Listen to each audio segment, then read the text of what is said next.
Y ahora, ¿qué hacemos? Al ver el modelo que sigo, decido cambiarlo. La decisión de cambiar.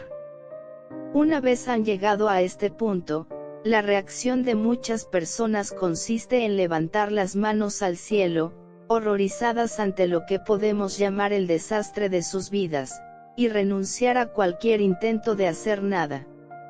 Otras se enfadan consigo mismas o con la vida, y también abandonan la partida. En general, piensan que si la situación es desesperada, y parece imposible hacer cambios, ¿para qué intentarlo? Y el razonamiento continúa así: quédate como estás. Por lo menos es un sufrimiento que ya sabes cómo manejar. No te gusta, pero ya lo conoces, y es de esperar que las cosas no empeoren. Para mí, el enfado habitual es como quedarse sentado en un rincón con un sombrero de burro. ¿No les suena familiar? Sucede algo y uno se enfada, sucede otra cosa, y vuelve a enfadarse, una y otra vez, pero nunca se va más allá del enojo.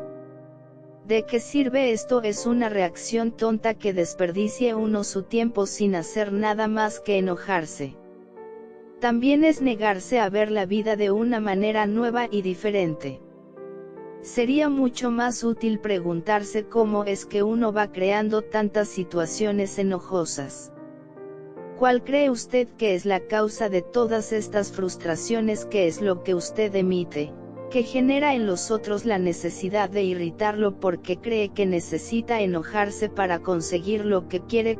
Cualquier cosa que demos, la volvemos a recibir. Si lo que damos es enojo, estamos creando situaciones que nos darán motivos de enojo, como si nos quedáramos en un rincón con un sombrero de burro, sin ir a ninguna parte. Si mis palabras han hecho que usted se enfadara, perfecto. Es que deben estar dando en el blanco. Y eso es algo que usted, si quisiera, podría cambiar. Tome la decisión de disponerse a cambiar. Si realmente quiere saber hasta qué punto es terco, encare la idea de estar dispuesto a cambiar.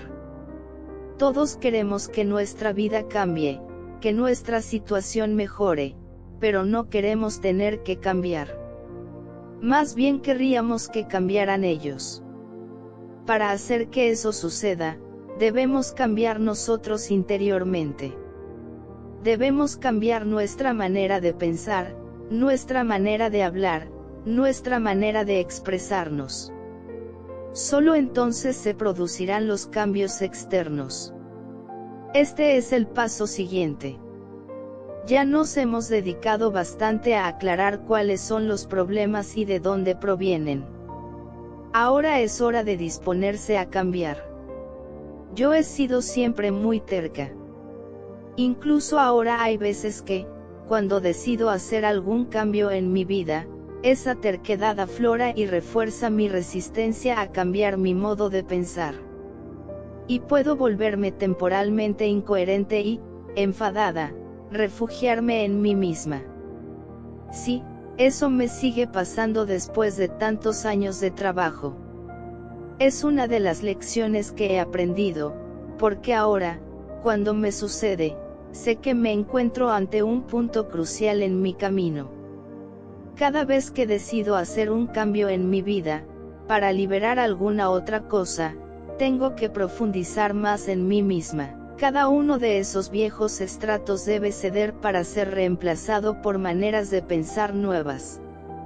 A veces es fácil, y otras es como empeñarse en levantar una piedra con una pluma. Cuanto más tenazmente me aferro a una vieja creencia cuando he dicho que quiero cambiar, más segura estoy de que ese cambio es importante para mí. Y solo al ir experimentando y, por tanto, aprendiendo estas cosas puedo luego enseñarlas a otras personas.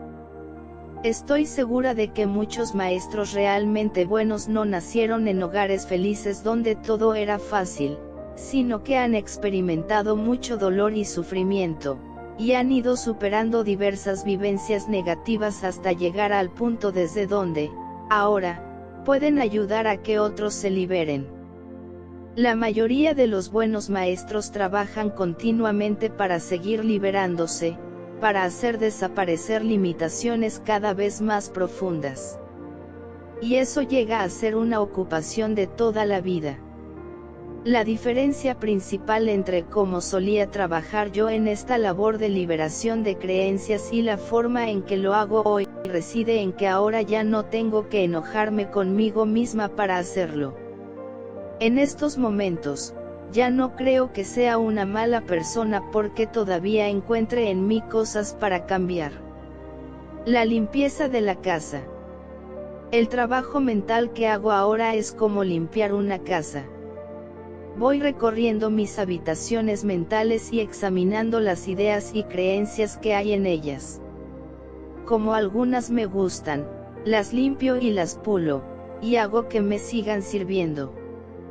Veo que hay que reemplazar o reparar algunas, y me ocupo de ellas tan pronto como puedo. Otras son como el periódico de ayer, o como ropa y revistas viejas, ya no me sirven. Entonces las doy o las tiro a la basura, y me deshago de ellas para siempre. Para hacer todo esto, no es necesario que me enoje ni que sienta que soy una mala persona. Ejercicio, estoy dispuesto a cambiar. Vamos a usar la afirmación, estoy dispuesto a cambiar. Repítala con frecuencia, reiteradamente. Mientras dice, estoy dispuesto a cambiar, tóquese la garganta. En el cuerpo, la garganta es el centro energético donde se produce el cambio. Al tocársela, usted reconocerá que se encuentra en un proceso de cambio. Cuando la necesidad de cambiar algo aparezca en su vida, esté dispuesto a permitir que ese cambio suceda. Tome conciencia de que allí donde usted no quiere cambiar, es, exactamente, donde más necesita cambiar. Repita, estoy dispuesto a cambiar. La inteligencia universal responde siempre a lo que usted piensa y dice. Cuando usted formule este enunciado, las cosas empezarán decididamente a cambiar. Hay muchas maneras de cambiar. Trabajar con mis ideas no es la única manera de cambiar. Hay muchos otros métodos que funcionan muy bien. Al final del libro incluyo una lista de maneras en que puede usted abordar su propio proceso de crecimiento. Piense ahora en unos pocos. Tenemos el enfoque espiritual, el mental y el físico. La curación holista incluye cuerpo, mente y espíritu. Se puede empezar por cualquiera de estos dominios, siempre y cuando en última instancia se los incluya a todos. Hay quien empieza por la parte mental, acudiendo a seminarios o sometiéndose a terapia. Otros comienzan por el ámbito espiritual, orando o haciendo meditación. Cuando decide uno limpiar su casa, en realidad no importa por qué habitación empiece. Puede usted hacerlo por aquella que más le apetezca y las otras casi se irán limpiando solas. Las personas que comienzan por el nivel espiritual y están habituadas a comer mal, suelen encontrarse con que les atrae la nutrición. Conocen a alguna persona, o encuentran un libro, o van a una clase que les hace entender que lo que están dando de comer a su cuerpo puede tener mucho que ver con la forma en que se sienten y el aspecto que tienen. Mientras se esté dispuesto a crecer y a cambiar, un nivel siempre irá conduciendo al otro. Yo doy muy pocos consejos referentes a la nutrición, porque he descubierto que todos los sistemas funcionan para alguna u otra persona. El hecho es que cuento con una red local de buenos especialistas en el campo holista, y les mando a mis clientes cuando veo que necesitan esa información. Se trata de un terreno en donde uno debe encontrar solo su camino, o bien recurrir a un especialista que pueda orientarlo. Muchos libros sobre nutrición han sido escritos por personas que estuvieron muy enfermas y elaboraron un sistema para su propia curación. Después escribieron un libro para divulgar el método que usaron. Pero no todo el mundo es igual. Por ejemplo, la dieta macrobiótica y el naturismo crudívoro son dos enfoques totalmente diferentes. Los crudívoros jamás cocinan nada, raras veces consumen cereales, se cuidan muchísimo de comer fruta y verdura en la misma comida y nunca usan sal. Los macrobióticos comen casi todo cocido, tienen un sistema diferente de combinación de los alimentos, y usan gran cantidad de sal. Ambos sistemas funcionan, ambos han conseguido curaciones, pero ninguno de los dos es bueno para todos los organismos. Mi teoría personal de la nutrición es simple. Si crece, cómalo. Si no crece, no lo coma. Hay que ser consciente del acto de comer, es como prestar atención a nuestros pensamientos. También podemos aprender a prestar atención al cuerpo y a las señales que nos envía cuando comemos. Limpiar la casa mental después de toda una vida de complacerse en pensamientos negativos es un poco como iniciar un programa de buena nutrición tras haberse pasado la vida alimentándose mal. Son dos situaciones que con frecuencia producen crisis de curación. A medida que uno empieza a cambiar su dieta física, el cuerpo comienza a deshacerse de la acumulación de residuos tóxicos, y cuando esto sucede, uno puede sentirse pésimamente durante un par de días. Así también, cuando se decide cambiar las pautas mentales, puede parecer que durante un tiempo las circunstancias empeorasen. Recuerde lo que pasa al terminar la cena de Nochebuena, cuando llega el momento de limpiar la cazuela donde se cocinó el pavo. Como está toda quemada y llena de costras, usted la pone en agua hirviendo con detergente y la deja remojar un rato antes de empezar a fregarla. Y entonces sí que realmente está frente a un desastre, todo parece peor que nunca. Pero si sigue fregando sin desanimarse, la cazuela pronto quedará como nueva. Lo mismo pasa cuando uno se quiere quitar las incrustaciones mentales.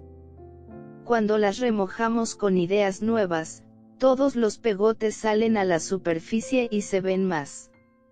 Insista en repetir las nuevas afirmaciones, y verá que pronto se habrá librado totalmente de una vieja limitación. Ejercicio, la disposición a cambiar. Entonces, hemos decidido que estamos dispuestos a cambiar, y que usaremos todos los métodos que nos den buen resultado, sin excepción. Quisiera describirles uno de los métodos que uso conmigo misma y también con otras personas. Primero, vaya a mirarse al espejo y dígase, estoy dispuesto a cambiar. Observe cómo se siente. Si advierte vacilaciones o resistencias o ve que simplemente no quiere cambiar, pregúntese por qué. ¿A qué antigua creencia está aferrándose? Le ruego que no se riña, limítese a observar de qué se trata. Apuesto a que esa creencia le ha causado 1000 problemas, y quisiera saber de dónde proviene. Usted no lo sabe, pero no importa que sepamos o no de dónde viene, hagamos algo por disolverla, ahora mismo. Vuelva otra vez al espejo y, mirándose profundamente a los ojos, tóquese la garganta y diga 10 veces, en voz alta, estoy dispuesto a abandonar toda resistencia. Los trabajos con el espejo son muy poderosos. La mayor parte de los mensajes negativos que recibimos de niños venían de personas que nos miraban directamente a los ojos, y que quizá nos amenazaban con un dedo. Hoy, cada vez que nos miramos al espejo, casi todos nos decimos algo negativo, nos criticamos por nuestra apariencia o nos regañamos por algo. Mirarse directamente a los ojos y expresar algo positivo sobre uno mismo es, en mi opinión, la manera más rápida de obtener resultados con las afirmaciones. En la infinitud de la vida, donde estoy, todo es perfecto, completo y entero. Ahora, serena y objetivamente, decido revisar mis viejas pautas y me dispongo a hacer cambios. Puedo aprender y estoy en disposición de hacerlo. Opto por pasármelo bien con esta tarea. He decidido que reaccionaré como si hubiera encontrado un tesoro cuando vea que puedo liberarme de algo más. Momento a momento, me veo y me siento cambiar. Las ideas ya no tienen poder alguno sobre mí. En mi mundo, yo soy el poder. Y yo escojo ser libre. Todo está bien en mi mundo.